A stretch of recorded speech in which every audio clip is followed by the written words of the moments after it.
Yeah, let's do a time and weather check like the local stations do. It's about 8:15 local time here in Chicago. Already feels like 90 degrees. That's part of the problem, Jay. It's so hot that at night we're not cooling down. So when we wake up, we're already in the mid to upper 80s, and then the heat just starts building again. Here in the Great Lakes region, this is where we really need to focus today. This is where we're going to see the excessive heat advisories and heat warnings today. 9 states here have those. We're going to see the feels like temperature. That's the heat and the humidity added together. That's going to be up to about 105 here, 107 in Detroit. Down in the southeast, you guys are sweating down there in Atlanta too, and in Florida, 110 to 112 later today.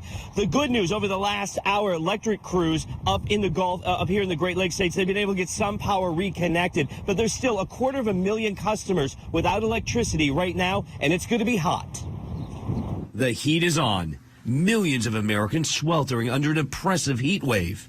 And then when I stepped outside and I noticed the humidity, I was like, wow, I feel like I'm in South Georgia. Missionary leader Brittany Hershey and her fellow missionaries cooled down in Chicago's Crown Fountain as a sizzling sun pushed the heat index into dangerous territory, topping out near 107. Tourists Jerry and Kathy Crawford trying to cool down in the shade. We're not expecting this. They're looking forward to flying home to Utah's desert to cool off, where the temperatures have been lower than in Chicago. We've been drinking water. We made sure we had lots to drink for breakfast. Almost 1/3 of the U.S. population feeling the heat in more than 24 states, and we've got days to go.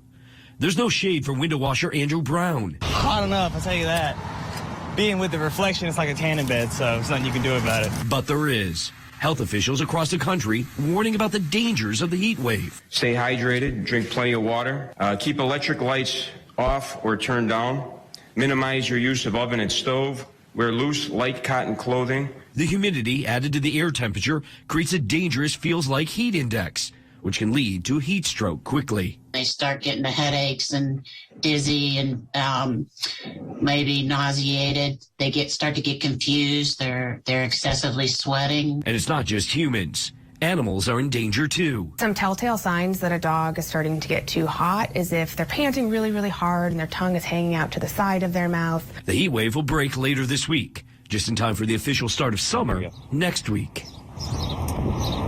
Yeah, but it already feels like summer over most of the country. Take a look at these feel-like temperatures today. Detroit, 107. Cincinnati, 107. Atlanta, 107. St. Louis, it's been hot for almost an entire week, 105 there. Indianapolis, right in the center of the state there, 103. Chicago, 105, you guys. It is going to be really hot today. And as I've been saying for the last couple of days, you've got to stay inside, in the air conditioning, go to a cooling center. Really important. Check on those senior citizens, neighbors, relatives, and friends. Sorry, I'm just getting eaten alive out here by the sandflies. Check on them, make sure they're okay, because they don't like to turn the air conditioning on, and no one right now needs to be inside a house or a facility or anywhere without air conditioning. All right, stop talking to me. Go get yourself some bug repellent. Get out of here, Scotty. Thanks for the update. I will. They're eating me alive. I could tell. Scott Withers reporting from Chicago.